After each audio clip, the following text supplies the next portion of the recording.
Good morning, Ram fam, and welcome to this week's edition of the Saturday Spark, where I hopefully can give you a little training inspiration for your Saturday morning meeting. I'm talking trade-ins this morning. One, because I've heard from so many of you that your used inventories are thin and you need to be buying more off the curb.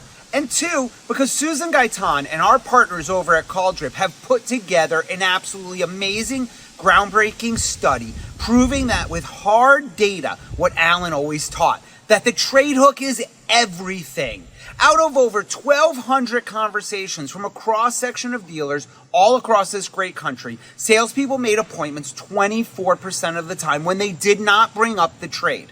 But you ready for this? When the salesperson proactively brought up the trade, appointments were made 42% of the time. So, are we working harder or are we working smarter? Come on, folks, we need to start working smarter. You are going to bring up the trade on every call because you want to double your appointments, which will double your shows and give you a big raise. By bringing up the trade, you will show the customer that you are interested in their needs. When you ask about the customer's trade, it shows that you're not just trying to sell them a vehicle, but you're a professional who has their best interest in mind. The trade goes a long way in building rapport, trust with the customer. These are keys to the relationship. It can help you overcome price objections. If the customer is on the fence over price, let them get off the fence by discussing their trade. When it comes to price, Mrs. Greathouse, there are two factors that can affect it. The bottom line price of the Grand Cherokee,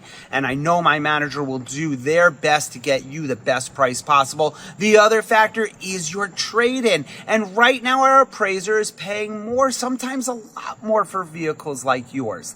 This gives the customer the understanding that when they arrive, the entire dealership is going to be working for them. You're painting a picture of a positive showroom experience in their mind. And of course, it's going to help you acquire inventory at a lower cost. When you proactively acquire customers' vehicles with the trade hook, you create your own private auction lane and you are the only bidder. This gives you the opportunity to get the vehicle at a lower cost, which leads to more gross. Remember, I told you guys last week, deals that involve trades have $2,500 more gross on average than those that don't. Be specific. Don't just ask the customer if they have a trade them. Ask them what they are driving. Get excited and let them know that you have a market, and that's why your professional appraiser tends to pay more, sometimes a lot more for vehicles like theirs. Be patient. Not every customer will be interested in trading in for a lot of reasons. Don't take it personally. Just move on to the next question. Get out there and crush it. I'll see you next week.